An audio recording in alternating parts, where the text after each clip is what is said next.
Welcome for attending the Surya Informatics Solutions Digital Marketing Day occasion.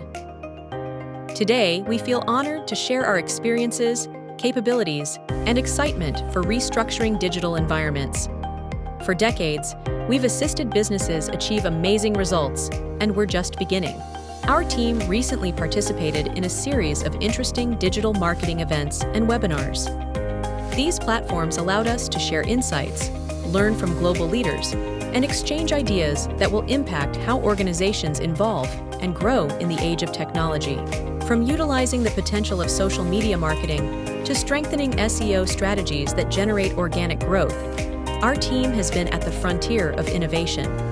Each session provided new ideas, actionable strategies, and valuable expertise to help businesses succeed online. Collaboration is the foundation of success. Through discussion groups and networking sessions, we met industry experts, discussed the latest methods, and developed strategies that guarantee success for every client we serve. Don't stay on TikTok. They are shared on other platforms. So they are shared on other social media platforms. So it's one social media platform that you will have to consider. Not only is it good for visual storytelling and brand awareness, there's a huge share of people, Nigerians on social media are on TikTok. 54.7% is the number. So that's quite substantial, only below Facebook and Instagram. So TikTok to be considered. And then we have X, which used to be Twitter. So people still refer to it as Twitter, but the new name is X now, since it was bought over. X is good for real-time engagement and customer support. So a lot of conversations take place on X. A lot of conversations that can define a business, that can define an organization take place on X. And if you are on X, it gives you an opportunity to respond if you become the topic of the day, because X is a platform where you can just all of a sudden become the topic of the day and get dragged or get praised, whatever. It depends on what's going on. So it's a good platform to be on, because you will have an opportunity to also to speak for yourself, so to say, in real time. So not after the fact. So if you're on X, you have an opportunity to engage in real time, but you also have an opportunity to use the platform for customer support.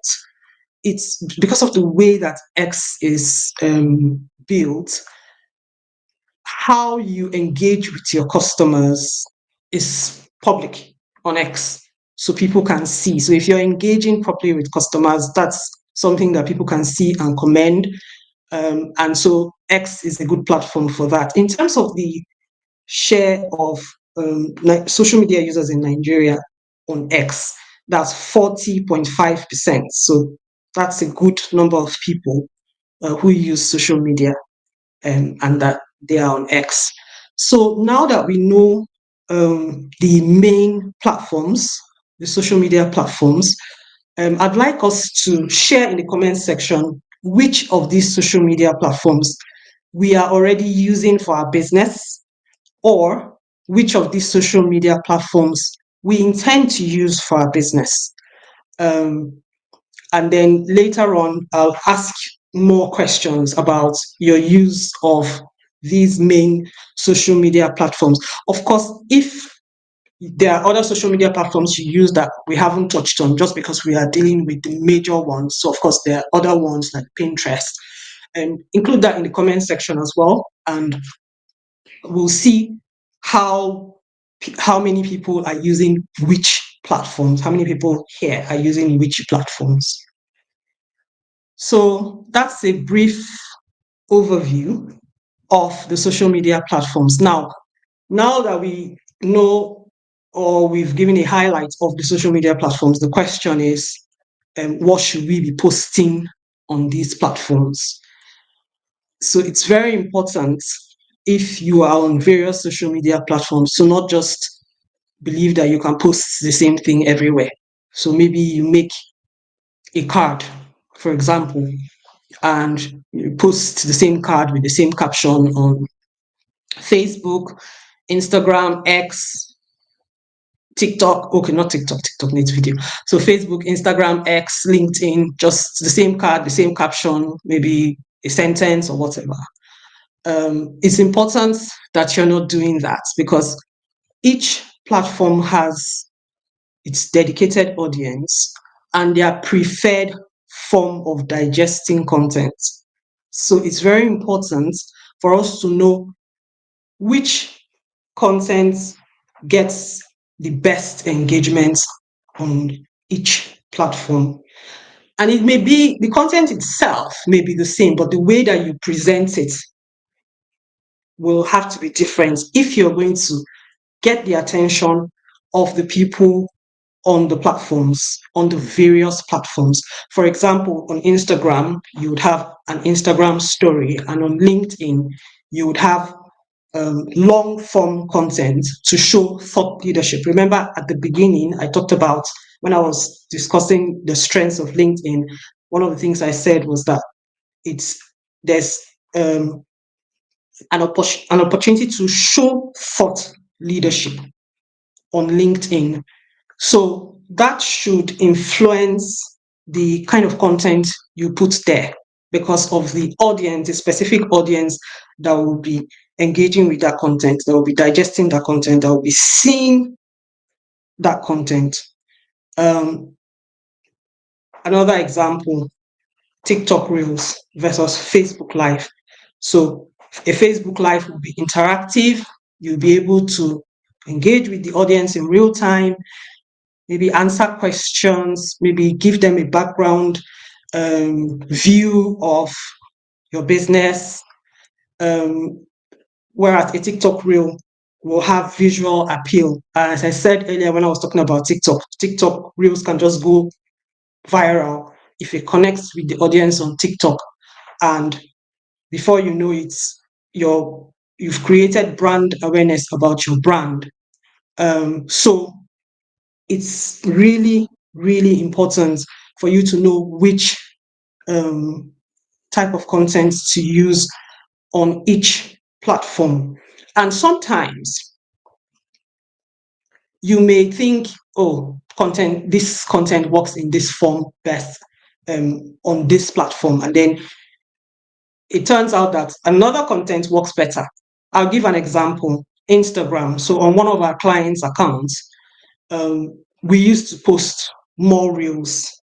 And then we saw that carousels were doing better on a different account. So we thought, oh, if carousels are doing better on Instagram on this account, maybe we should try it on this other account to see whether carousels will do better than reels. And we tried it, and did better. So all this while we're posting reels, we weren't posting as many carousels, and the carousels were doing better. So we're getting more engagement with carousels on this same Instagram. The same content, just the way that you present it. The reel is the video, the carousel is a different way of presenting the same content. So understanding which content works best, gets the best engagement, it's a very important part of using social media. So now that we understand the major platforms and we understand, well, hopefully we understand that you need different content depending on the platform. I would like us to um, do an interactive exercise where we vote via a chat box. It should come up for you. Um, which platform works best for your business and why? So please vote.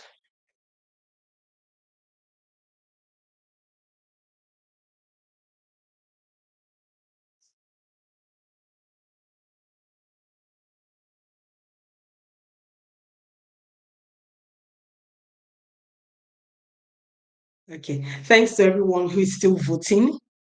Um, I would like to, at this point, recap. on what I've shared. Um, so I've talked about the various social media platforms, and I've also talked about the various content types that should be posted if you're looking to get engagement on the various platforms.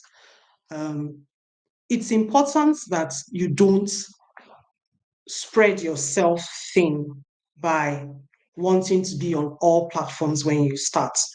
So it's better for you to start small, maybe one platform, two platforms, and then scale as you understand better, or if you get more help with the various platforms, because each platform has its own unique way that it operates, and it takes time to understand and ensure that you're not just on social media for being on social media's sake, but that's actually contributing to your bottom line as a business.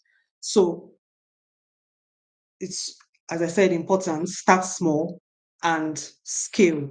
If you have any questions regarding anything I've said here, please put your questions in the comment section and I will answer them as we progress. Thank you for your attention. Thank you for listening. And I'll hand back over to Uchechukwu. Thank you. Thank you very much, madam, for that brilliant, presentation. Um, Many businesses. In fact, that's where it's happening right now in the business world. You want to talk about your business, you want to get leads, you want to increase sales, you should be on social media. In fact, for those who are not already on social media, we recommend, strongly recommend that at the end of this session with us, you should identify the social media platform that will work for your business and, of course, sign up as quickly as possible. Well, find audience targeting. And challenge number 3, not adapting to platform algorithms. So these 3 challenges are things that you want to look out for. You want to see how you can, if you already are experiencing any of these challenges, we're going to talk to you about how you can overcome them. And then if you're going to begin using social media after this time out with us, then you also need to be talking about how to overcome them. But first, let's talk about lack of consistency. What exactly is this challenge about? So imagine that you have an account on, say, Instagram for your business, and you make a post sometime in January 2024, and you've talked about a product or a service that you're rendering, and 6 months down the line, you've not done anything else on that platform. You've not been talking about your business. Your potential customers don't even know your business. How are they going to find you? How are you going to make sales? So this is a very challenging thing for businesses. Your followers are confused. Is she still in this business? Has she packed up? Has she closed shop? So if you're posting today and then 3 months time you come and say, oh, I've not posted, let me put something up. 3 months time you come, it will lead to inconsistency and your followers will forget about you, they'll forget about your business, and they'll not be interested in it. If they see someone who is ready to talk about their business consistently, they're going to go for that person. So you want to ensure that you have very strong visibility on your platform. And we'll talk about how to overcome this challenge. But let's talk about misaligned audience targeting. The big question that every business owner needs to ask is, who is my audience? Who is this person who would buy my product? Who am I actually looking for? Who are those who can afford my service? It's very important for you as a business owner to first identify your audience. If you know who you're selling to, you know the right people, you will be more effective. If, for instance, you're selling uh, clothing, your clothing line for babies, you should know your target audience. You should be able to tell what kind of content you're going to be putting out and to attract what kind of people. on what platforms, social media platforms, am I going to be finding my target audience? Not just, oh, my friend is on Instagram, oh, everybody is on TikTok. Will you find your audience there? So you should be able to identify and deal with this particular challenge. So you have to first know that it is not all about just putting out content. You need to identify your target audience. And that's a big challenge for many business owners, which you too will want to avoid. The third challenge, social media challenge, I would like to talk about is not adapting to platform algorithms. Our MD, Ms. Bubele, mentioned that what works on X, formerly Twitter, may not work on Instagram. You know that every Wednesday you're going to be talking about this.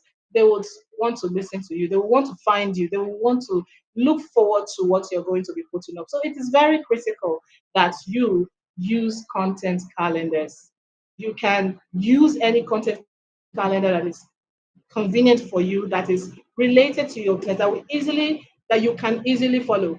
If you have someone who will manage for you, that's fine. But if you can do it yourself, it's okay as well. So all you need to do is decide what day, what time you're going to be making this post.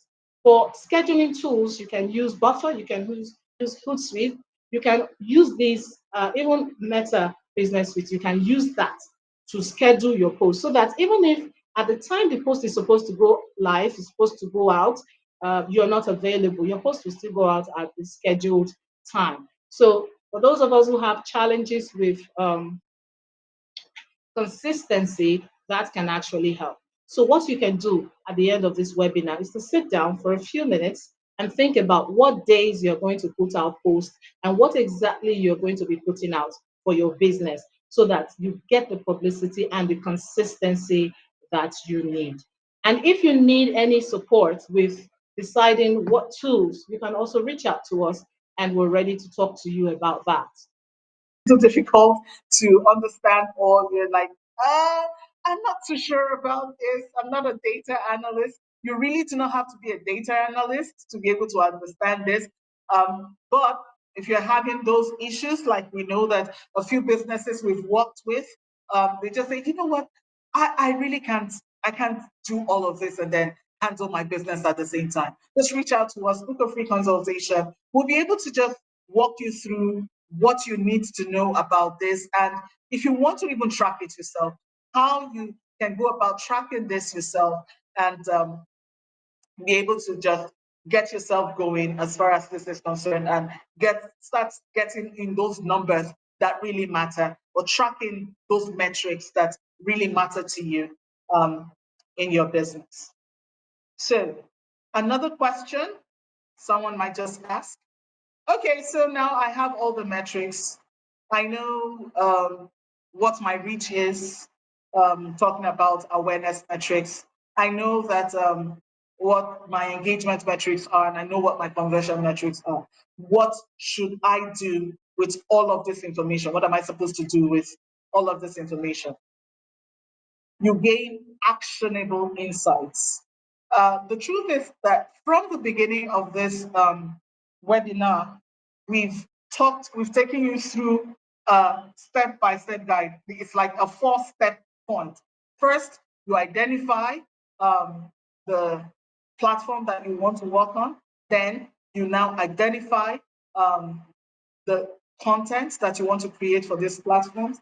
And then you move down to identifying the strategy that you want to use for these platforms. And then finally, we talk about how to measure. So those are the actions that you actually need to take. And these actionable insights you can only get from data. So like I mentioned before, if you posted a particular bit of content and you saw that it generated it went far, it had more reach, we had more engagement, more sales, more leads. What it basically tells you is do this more, optimize this, and that will give you, you use that to optimize your future strategies. Okay, this is what I need to be doing going forward, because this is what appeals to my audience. Now you go and look at this data and you figure, oh my goodness, I've just been creating content.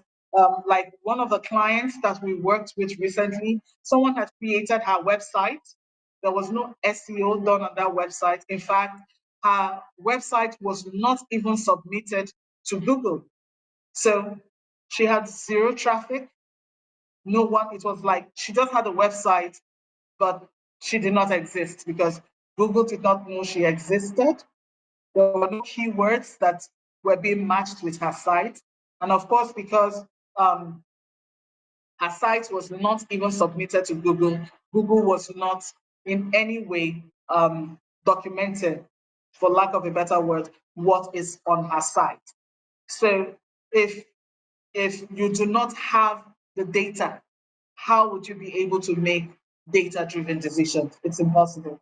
So you need to be sure that you have the right data and that your data is the sitemap, which is if you have a website, you should ensure that your sitemap is submitted to Google, and then Google will now be able to crawl your site and be able to get out all those very nice and juicy data that you need to be able to make better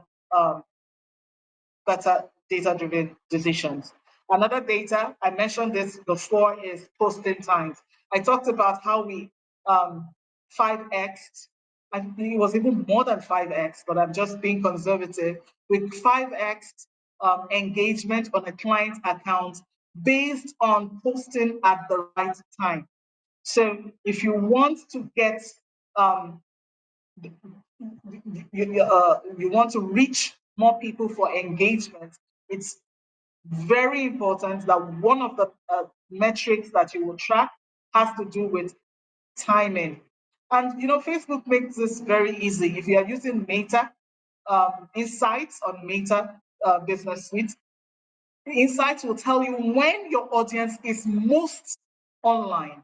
And then you can use that information to post. Sometimes you realize that your audience is online 8 p.m.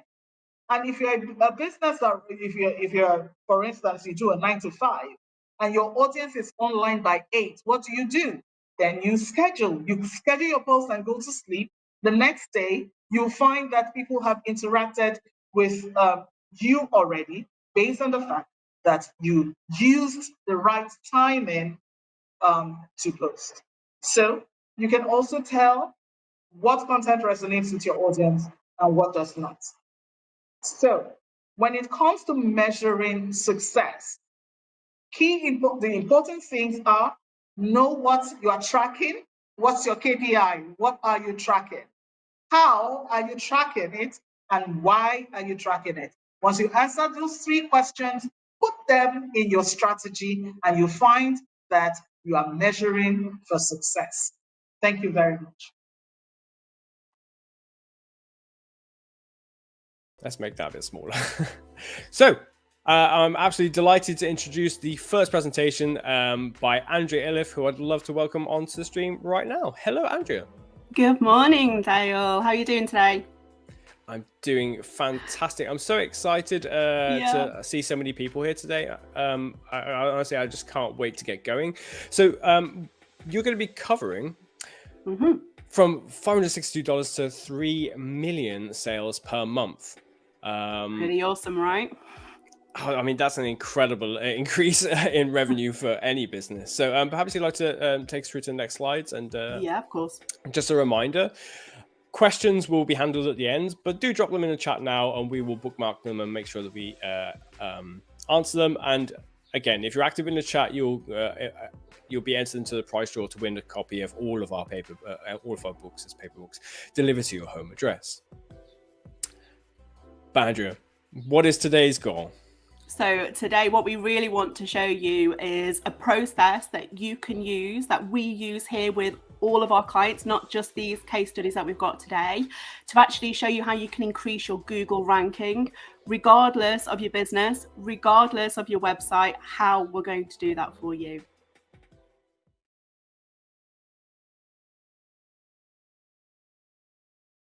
process that we're going to be thinking about in more detail. So let's start with the content side of things. So thinking about Google looking to mimic how we think, I cannot stress this enough. When we are talking about content, relevancy is the most important part here. This is the biggest key of all. So we're going to take these different elements that we can see on this slide here in turn. So looking at keyword usage to begin with. Now, we find quite a lot here with clients that this feels like the most intimidating part, because when you hear keyword research, you think about lists, systems, processes. What am I going to choose? But what we need to,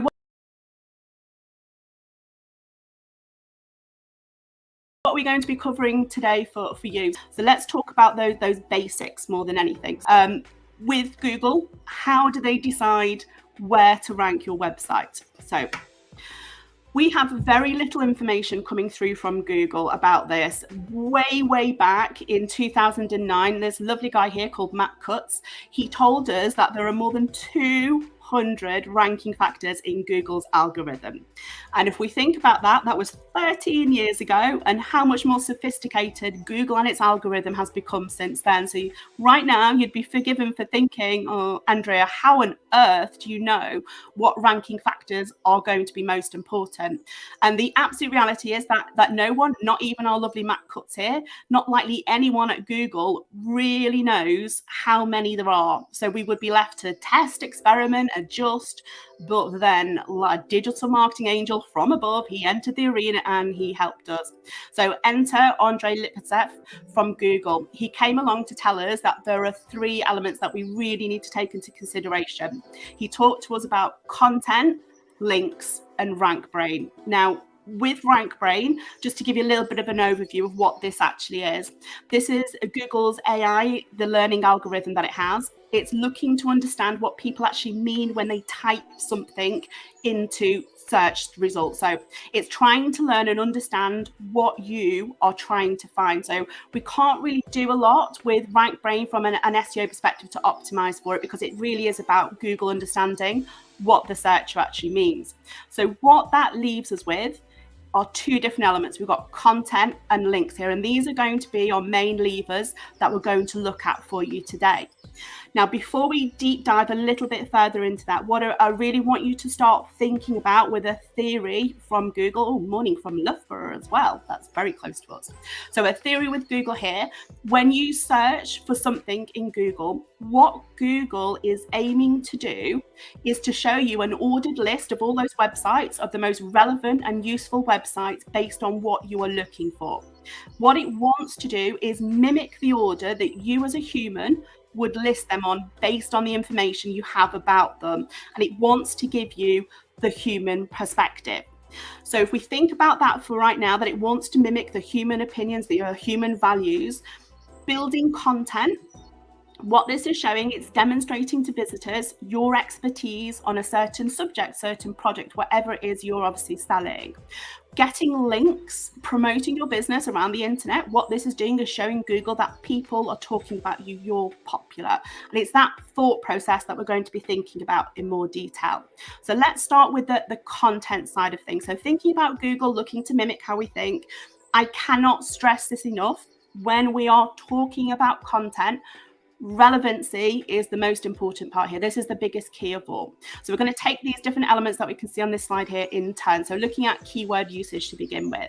Now, we find quite a lot here with clients that this feels like the most intimidating part, because when you hear keyword research, you think about lists, systems, processes. What am I going to choose? But what we need to think about in its most simplistic form is the phrases that your audience is using to find your products, the services, the help you're trying to offering. So if we take, let's see what I've got. So I've got this notebook right here. So would your customers, would they call this a notebook, a journal, a wellness journal, a bullet journal? So what you need to think about here is actually talking in your audience's language. So what language would they use to describe your product or service? When we're looking at the likes of the amount, and again, this is one of those big things that we get asked quite a lot about, in that actually people are like, well, how long should a blog post be? How long, should we be looking to aim towards? And the absolute reality here is that the content should be as long as it is relevant. So the longer the better, particularly from the likes of a blog post, if you can err on that side of things, because what you need to think about when you're looking at the amount and the length of a blog post is, are you answering all the questions you have around that particular subject area? And that's what you really want to think about when you're thinking about the length side of things. We also get a lot of times people coming to us and, they're looking at the home page, the service page, those key project pages, and they'll say things like, well, nobody's reading all of that. Why do I need so much content on the website? And the absolute reality here is that people who are interested in your services, people who are interested in your products, they want all the information that they can to make sure that they're building up the confidence to actually make that purchase or take the next step. So content is super, super important. And we'd always say here as well, that if people are looking and interested in your product, they're going to want to read it. It's really, really important that we have the right information on your website. When we're looking at the likes of quality as well, we're thinking about things like the important things like grammar, spelling, making sure it's making a great first impression. When we're thinking about authority of author as well, this is all around the expertise of the author. So if we take into consideration a pretty important search term, so I used to use this a lot when my little one was even littler and he was a baby, where we used to Google a lot like, does my child have a temperature at X degrees and things like that. Google won't want to show me the results unless it really trusts where that is coming from. So the authority of the author and behind the content is also pretty important as well. And then topical, what we mean by this is, are you being talked about from other sites as well? And then when we look at the linking side of things, so these kind of areas that we're looking to do here, Google wants us to links to basically show how popular and authoritative your website is. So quantity and quality are really important here. So, do you have links coming in from national media, industry journals? These are a really good sign that your site is high quality and a trusted site. If you've got links from the likes of small blogs, forums, websites where not many people go on to, this isn't really a big vote in confidence to Google. So if we think about this in a slightly different way, so if we think about like fame as an element of this, so you can tell someone is famous because lots and lots of people are talking about them, and that's your quantity element. But who is talking about you? So if we're talking, famous people are talking about you, then you're super famous. So that's your quality and your quantity element as well. What we also have to think about as well is, how are you linked? Are you right at the very top of the article that's showing a lot more confidence? Or are you just a comment link that like not so much, a little mention towards the bottom? So again, it's that kind of element that we want to take into consideration. And what we also know here as well is that Google is looking at the likes of popularity on social media and that kind of thing. So what can this mean for you today? So how are you going to take this away? And what are the next steps going to be for you? What we would always say is, you want to prioritize SEO. It can literally transform your business. Find those opportunities. That's what is unique to you and your business. The process is exactly the same. It's finding the opportunities within your market that's going to be different for you to everybody else. Essentially, we see this sort of business and we think, okay, what do we need to do to get it to those top points to where they're generating, around $3 million on a monthly basis? And this also just works for lead generation websites as well. It's not purely just for e-commerce. As you saw in the previous session Andrea did, we've taken lead generation websites from 36 leads per month to over 400 leads per day. And again, that is not a typo, 36 leads per month, growing that to over 400 leads per day. So absolutely ludicrous results. So this is why this stuff is super, super, super important. And I want you to imagine for a second, essentially, you can see this website on the screen. What do you think happens if we send 1,000 people back across this website? So have that question in your head. I'm going to provide you a bit more of a bit of a look into what this could look like. But essentially, when I take a look at this website, there's a few things that come to mind straight away. And it's important to note as well, I've got no affiliation with this website, but based on my understanding with conversion rate optimization following, Exposure Ninja's frameworks, there's a few things in which I'd say here. I would say that maybe they likely went a little bit over budget with the design elements in which they have. I would say they probably have some, what we in the industry call multiple decision makers on the client side. So essentially too many chefs spoiling the soup, that old saying. But what I would also say when I take a look at this website is that I think there's quite a big chance that this website doesn't generate too many leads or sales.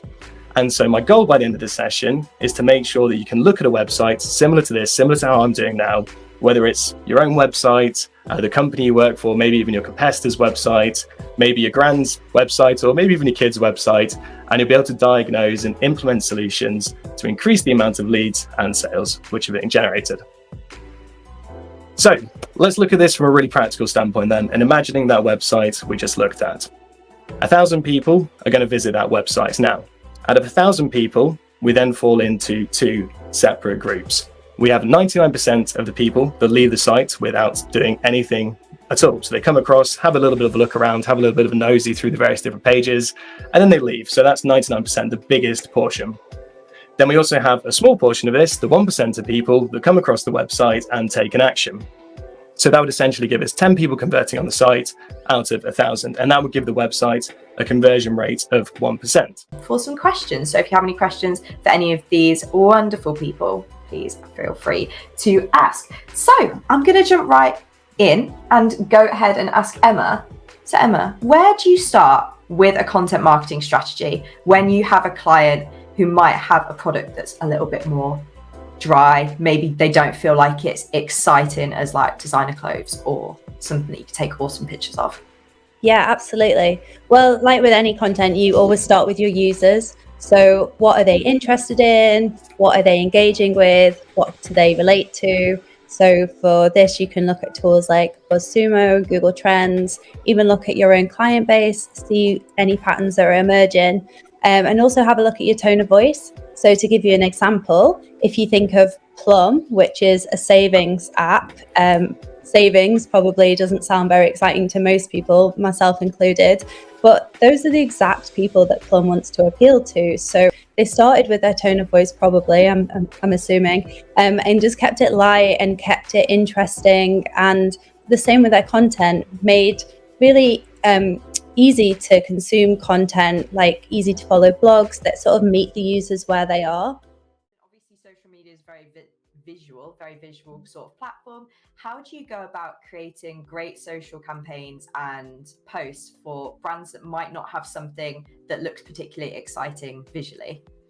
Sure. So I would say, since we're talking about boring businesses, I'm going to use the term repetitive because sometimes you do come across clients who might have like a service or a product where it's quite same, and there isn't really anything else to say about it. And taking a step back and looking at the target audience and their habits, their softwares that you can use to research target audiences and what software and platforms they're using, but to look at what else would this actual person be interested in on social media, because I think a lot of brands get frustrated. They come to social media, especially organic, and just want to sell, like buy my product, use my service.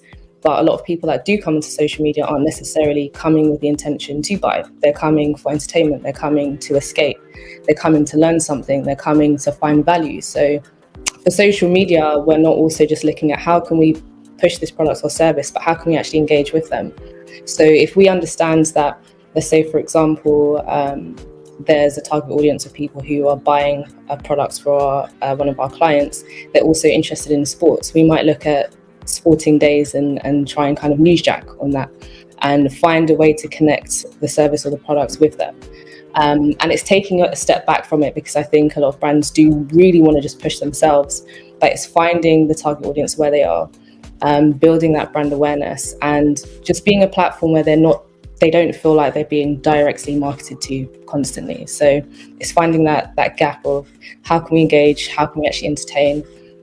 We have a client who is in the fitness scene, and instead of just constantly posting up about their classes, we do like takeovers where we had like an influencer doing like a quiz. 90% of landing page visitors bounce within the first 5 seconds.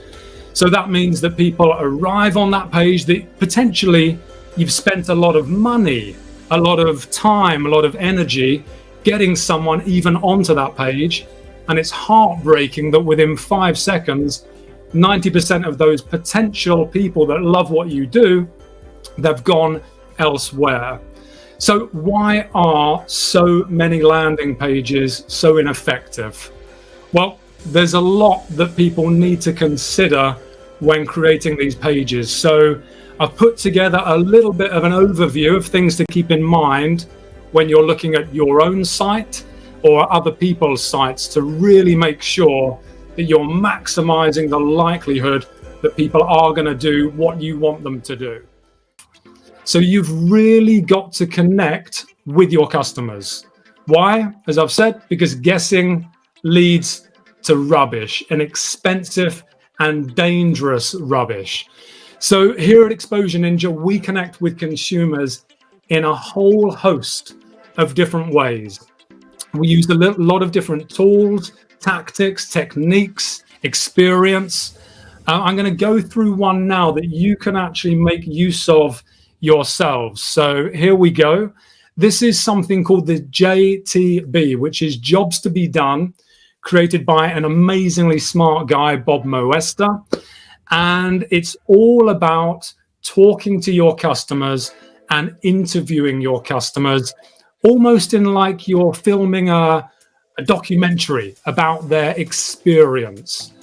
So as we're going through this conversation with the client, we're really asking them to relive their purchase story. And it's a timeline. So if you cast your mind back to the last time you made an important purchase, it might be a new car, it might be a fridge, it might be a monitor for those that have been working at home, it might be a new pair of jeans. But all purchases follow a really spookily similar path. And it begins with that first thought. Something sparks in the back of your mind. Oh my goodness, I really should start looking into X. And I'm not going to go through this framework now, but I just want to make you aware that this exists, and it is so powerful. So as you're going through this, don't get stuck on features. Think about what is it that they are trying to achieve. What is the context that they are in? What's happened in their life that suddenly has moved something from kind of being in the back of their minds on their to-do list to suddenly being thrust to the top of that list? And when you're listening to them, listen for emotion. Like these are the things that are really aggravating, they're painful, and make a note of that. Listen for anxiety. What are they concerned about? What was the tough element in their decision-making process? Anyway, the list goes on and on and on. We work our way through that. But what we actually do is then take all of these learnings and we divide them into 4 different categories. So we're now seeing for the first time, potentially ever, a client's business from a customer's point of view. So what we've got to do is we've got to move people from the left, which is the same old, I'm going to stick with my current provider, my current solution, and we want to jet propel them across to the other side, to switching, to purchasing that new, that better, that more helpful product that will actually reduce their anxiety and make their life better. So go through your product and think about it from a new customer's perspective. For example, how can we overcome that anxiety that they have about moving? Maybe it's related to price and they're concerned that it's rather expensive compared to their current solution. So don't reduce your price. You don't want to be competing on lowest cost out there, but think about what can we do to break that price down into bite-sized chunks. Or perhaps they don't see actually that the pull of your product is strong enough to get them moving to make that decision. So how can you dial up that promise? What's their life going to look like? How is it going to be better as a result of improving or switching to your product? Okay, so are you ready, ladies and gentlemen? We're going to jump into the 15-minute landing page. So we call this a 15-minute landing page because that's how long it should take to make. Now, that might sound an impossible task, but we're not talking about physically whipping up a website page. This can be done in Google Slides. This could be a Word doc. The medium is not important. We're looking for something that is directionally correct, not perfection. We want something that actually we can put in front of people to test, and speed is your friend here. If you're whipping up a website, a real page, every time you want to test your ideas, your research, that's going to take so long. And how likely is it that if you've taken a week to create this page and it doesn't work, that you're just going to rip it up and throw it in the bin? There are going to be so many sunk costs involved that even if it's subpar, you're going to just roll it out and say, oh, that's too much of a headache, I'm not going to continue. So the final thing we're looking to do is to identify your customer's language and really prioritize that information that they want to read. So here is a simple kind of outline that you could follow for creating that landing page. As I say, create it in Google Slides. Doesn't have to be fancy. So if you've done your research, going back to those customers, those conversations you've had with people, and listening is key here. You're actually now in possession of all of the information that you need to get this right. You've got your customer's language. This page is actually pretty much going to write itself. So at the top of the page, we've got to think, how are people coming through to this landing page that I've created? Am I running ads? Is this a Google Ads campaign that's going to be leading people through there? Think about what they have clicked on to get through to this page, because context, and this phrase is bandied around, but context is key. So how have they actually arrived at your site? What do they already know prior to being on this page? Then we want to move on to the all-important headline. Clear, straight to the point. Nobody can misunderstand how their life will be better as a result of using your product. So this needs to really be expressed as a benefit, written in the first person and using the words that your customers have used, not the words that you use as a company, but the words that your ideal customers, they use when they talk about your kind of product. Then we have that sub-headline. This is where you put in a little bit more detail. What actually is it? Who is it for? And what is the specific benefit for them? Then that all-important call to action. Remember, if we don't make it glaringly obvious what that next step is, people, they might read what you've put down, they might say, well, that's really interesting, and then leave your site, never to come back again. Make it clear, obvious, and repeated what it is you want them to do. Then we've got to have that all-important trust. If people don't trust that you are bona fide, they're going to go elsewhere. And there's no shortage, by and large, of competitors out there willing to take that customer away from you. So put in those reviews, put in those testimonials, put in those as featured in, everything that Wayne and Andrea and Nick have mentioned earlier, those kind of things, super important. Those trust logos as well.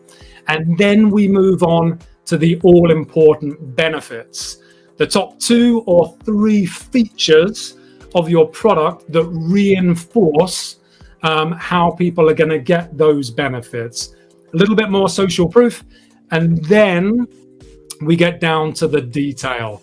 How does this actually work? Kind of the mechanics of the product. And finally, you can never do any harm by including a frequently asked questions section.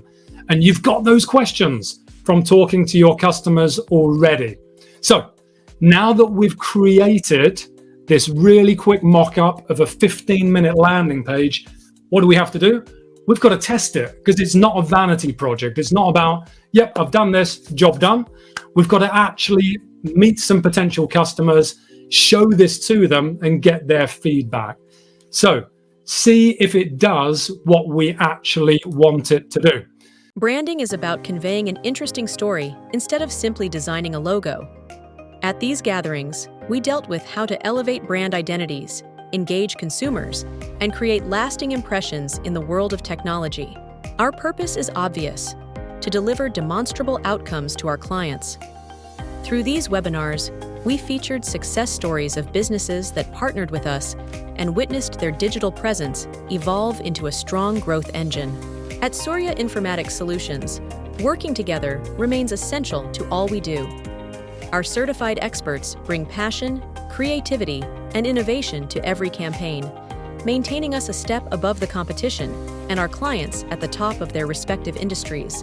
As we celebrate Digital Marketing Day, we reaffirm our commitment to pushing boundaries, creating standards, and reforming the future of digital marketing. Thank you for being part in our thrilling experiences. Are you prepared to completely change your digital presence? Let's build a future in which your business prospers. Partner with Surya Informatics Solutions today. Together, we achieve success.